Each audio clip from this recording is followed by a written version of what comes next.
आज की बात, रिश्ते खून के नहीं एहसास के होते हैं। अगर एहसास हो तो अजनबी भी अपने हो जाते हैं, अगर एहसास न हो तो अपने भी अजनबी हो जाते हैं। आदाब नाज़रीन, फैक्ट न्यूज़ के उर्दू नामे में आपका इस्तकबाल है। मैं हूं मोहम्मद इस्माइल। नई दिल्ली में चीफ मिनिस्टर की एक और अनोखी स्कीम, जहां वोट वहां वैक्सीन। शहर में जगह जगह कम उम्र नौजवानों में फिल्मी अंदाज में गैंगवार। आवाम के लिए समाजी फासला चालानात। सियासतदानों और सीएम के बेटे केटीआर के लिए कोविड कानून की कोई अहमियत नहीं। उस्मानिया यूनिवर्सिटी के लोगों को तब्दील करने पर मुसलमानों में टीआरएस के खिलाफ इनकलाब का आगाज। शहर में डबिलपुरे इलाके में कल रात देर गए अदनान नामी नौजवान पर एक ग्रुप ने हमला कर दिया, जिसके नतीजे में नौजवान शदीद जख्मी हो गया और इसे फौरी दवाखाना मुंतकिल कर दिया गया, जहां पर इलाज जारी है। हमले की वजह और हमलावरों की शनाख्त मालूम ना हो सकी। पुलिस मसरूफ़ तहकीकात है। ज़रूरी बात यह है कि इन दिनों शहर में बहुत से वाक़यात पेश आ रहे हैं, जिससे एक अच्छा माहौल बिगड़ता नज़र आ रहा है और एक अच्छा माशरा बिगड़ने की कवी इम्कानात है। उलमा व इकराम की भारी जिम्मेदारी है कि माशरे की बिगड़ती हुई सूरत हाल पर फौरी हरकत में आते हुए उलमा गोल मेज़ कॉन्फ्रेंस तलब करे। मेरा घर पे 7 बजे तक था साहब, 7 बजे निकला साहब, खाना वाना खा लेके। इसके बाद मुझे घर पे 8:45 या 9 बजे फ़ोन आया साहब, बच्चा आपका दवाखाने में दुरेश्वर में। तो मेरे को कुछ नहीं हुआ, फ़ौरन दवाखाने को गया साहब। दवाखाने को गया था, वहाँ पता चला कि लोग 4-5 दिन मिल के मारे, बच्चा गाड़ी पे से गिर गया, मारे लड़े हुई बोल के सुना। वो कौन बच्चे हैं क्या है मेरे को नहीं मालूम साहब। मैं पुलिस कमिश्नर साहब से गुजारिश करता हूँ साहब, इसकी तहकीकात कीजिए जाए साहब। मेरा बच्चा बहुत सीरियस है साहब, आप सबसे गुजारिश है साहब, पुलिस से गुजारिश है साहब, आप न्यूज़ चैनल वालों से गुजारिश है साहब, मेरा बच्चा सीरियस है साहब, इसके लिए कुछ कीजिए साहब। होश में है साहब, मेरा बच्चा अच्छा सेहतमंद हो गया तो मेरे अल्लाह। क्या नाम है बच्चे? मेरा बच्चे का नाम मोहम्मद अदनान है साहब। कहाँ के रहने वाले साहब? मैं डबिलपुरा भरतनगर। क्या काम करता बच्चा? मेरा आंध्र प्रदेश के शहर विशाखापट्टनम में पुलिस का एक वाक़या मेडिकल अमले के खिलाफ पेश आया। एक लड़की ड्यूटी खत्म होने के बाद वो अपने घर वापस लौट रही थी। रास्ते में पुलिस ने वजह बताने के बाद भी जबरदस्ती इस पर जुर्माना आयद करते हुए सेल फोन को जब्त करने की कोशिश की, जिस पर लड़की ने हंगामा बर्पा कर दिया, जिसका सोशल मीडिया पर वीडियो वायरल हो गया। అపోలో ఎంప్లాయీ అండి, అపోలో హాస్పిటల్లో టైపిస్ట్గా వర్క్ చేస్తున్నాను. నేను మార్నింగ్ 9:30 నా డ్యూటీ ఉందండి. నేను మార్నింగ్ వచ్చేటప్పుడు ఆటోలకు వచ్చేస్తున్నాను సార్. మార్నింగ్ ఆటోలు ఉంటాయి కాబట్టి ఆటోలకు వచ్చేస్తున్నాను. ఈవినింగ్ వెళ్ళేటప్పుడు వెహికల్స్ ఏమీ ఉండడం లేదు నేను వెళ్ళడానికి. ఒక హెల్త్ కేర్ వర్కర్ని నాకు ఇంటి నుంచి వచ్చేటప్పుడు నా ఫ్రెండ్ నా బ్రదర్ ఎవరో ఒకరు వచ్చి నన్ను తీసుకెళ్ళాలి.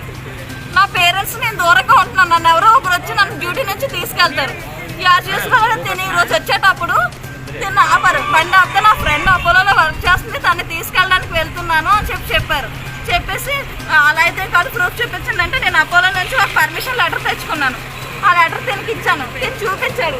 ఇక్కడ అపోలోది ఒక నేమ్ బోర్డు కూడా పెట్టించాను. చూపించిన తర్వాత కూడా 535 రూపీస్ ఫైన్ వేశారు। दारुल हुकूमत नई दिल्ली में चीफ मिनिस्टर केजरीवाल ने फिर एक अनोखी स्कीम शुरू करते हुए, जिसका नाम जहां वोट वहीं वैक्सीनेशन दिया है। ये प्रोग्राम 4 हफ्तों के लिए रखा गया है और तमाम अहदेदारों को हिदायत दी है कि वो पोलिंग स्टेशनों का दौरा करें। आज से दिल्ली में एक स्पेशल अभियान शुरू किया जा रहा है, जिसका नाम है जहां वोट वहां वैक्सीनेशन। इस अभियान के तहत हमारा उद्देश्य है, ध्येय है, ऑब्जेक्टिव है, हमारा गोल है कि 4 हफ्ते के अंदर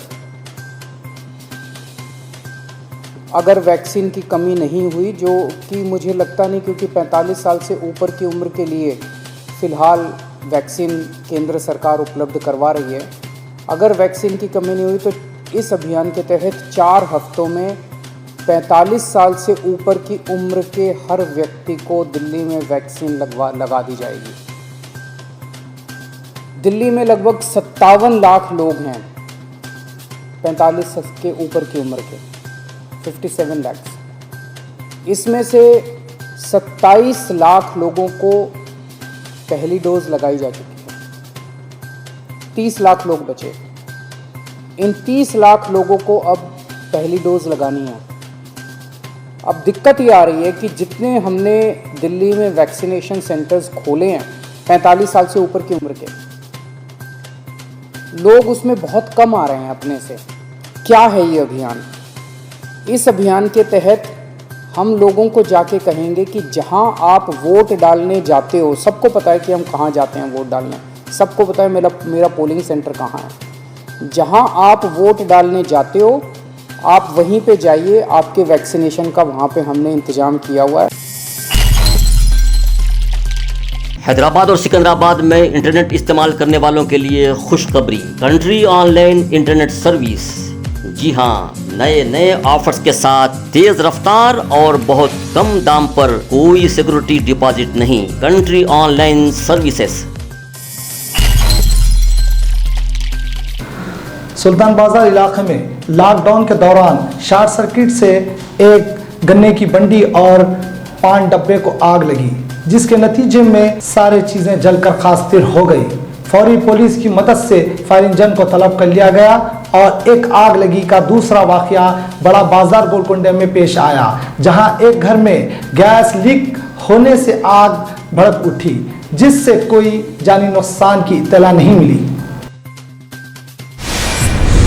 आसिफनगर पुलिस स्टेशन में एक तकरीब में सिटी कमिश्नर अंजनी कुमार ने तमाम पुलिस अहदेदारों और अपने मुतालिकीन को वैक्सीनेशन लेने की बात कही और बाज़ पुलिस अहदेदारों को मेमेंटो पेश किया। तेलंगाना हुकूमत यूँ तो बहुत सारे काम अक़लियतों के जज्बात को मजरू करने और उनकी शनाख्त को ख़त्म करने में कोई कसर बाकी नहीं रखी। इस सिलसिले में खुसूसी रिपोर्ट।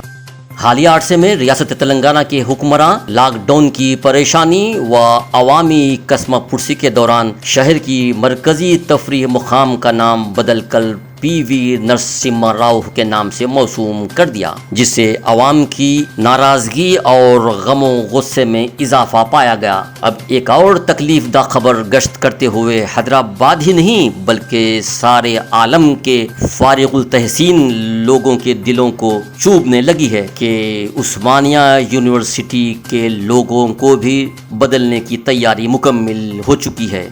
1968 में उस्मानिया यूनिवर्सिटी के लोगों से अरबी में मैं इल्म का शहर हूँ और अली इसका दरवाज़ा रज़ी अल्लाह ताला अन्हु हटा दिया गया था। फिर इसके बाद नीचे उर्दू के जामे उस्मानिया को हटा दिया गया था। फिर 2018 में उस्मानिया यूनिवर्सिटी के लोगों में मामूली तब्दीली लाते हुए यूपर से इल्म की रोशनी को भी हटा दिया गया, जो खिलाफ कानून और सारे चाहने वालों की दिल आज़ारी है। जबकि इस यूनिवर्सिटी की 7 साला तकारीब को मुख्तसर और बराए नाम तेलुगु ज़बान में सिर्फ कुछ दिन में मुकम्मिल किया गया। जबकि इसी यूनिवर्सिटी के तालिब इल्म वो साबिक़ वज़ीर आज़म जिनसे चंद्रशेखर राव बहुत मुतासिर और उनके करम फरमा हैं, जिनकी 7 साला तकारीब 1 साला जश्न की तैयारी ज़ोर शोर से मनाने और बैनुल अक़वामी मंदोबीन को मदऊ करने शब रोज़ जारी है। जबकि असल लोगो बहाल करने की ऑनलाइन मुहिम 3 साल से चल रही है, जिसके कोई नताइज बरामद नहीं हुए, उल्टे ही असरात मुरत्तिब हुए। जिन कौमों की ज़बान और तहजीब ख़त्म कर दी जाती है, इनका जिंदा रहना कोई माने नहीं रखता। अवाम को भी हुकूमत के नाम तब्दील करने की मुहिम की मुखालिफत करने की ज़रूरत है। हमारी खामोशी मुस्तकबिल के वजूद पर सवालिया निशान है और हमारे उलमा कराम पे भारी जिम्मेदारी बनती है कि वो इस सूरत हाल का जायजा लें। कोरटला में कोरोना से मुतालिक सैनिटाइजेशन पार्क का इफ्तिताह KTR के हाथों अंजाम पाया। इस तकरीब में इनके हमरा के ईश्वर और MLA विद्यासागर भी मौजूद थे, जहां पर पुलिस की भारी जमीयत भी देखी गई और फोटोग्राफी और वीडियोग्राफी के दौरान सोशल डिस्टेंस की खुल्लम खुल्ला खिलाफ वर्जी होती देखी गई। ताजुब यह है कि जिस मकसद के लिए और जिसकी रोकथाम पर यह तकरीब मुनक्कद हुई थी, इसी के खुल्लम खुल्ला सोशल डिस्टेंस की धज्जियां उड़ाई गई और पुलिस के आला अहदेदार भी इसमें मुलव्विस पाए गए। नई दिल्ली में चीफ मिनिस्टर की एक और अनोखी स्कीम, जहां वोट वहां वैक्सीन। शहर में जगह जगह कम उम्र नौजवानों में फिल्मी अंदाज में गैंगवार। आवाम के लिए समाजी फासला, चालानात। सियासतदानों और सीएम के बेटे केटीआर के लिए कोविड कानून की कोई अहमियत नहीं। उस्मानिया यूनिवर्सिटी के लोगों को तब्दील करने पर मुसलमानों में टीआरएस के खिलाफ इनकलाब का आगाज। आज के खबरनामे में बस इतना ही। ताज़ा तरीन खबरें देखने के लिए आप देखते रहें फैक्ट न्यूज़ उर्दू खबरनामा। मोहम्मद इस्माइल को दीजिए इजाज़त। शब बखैर।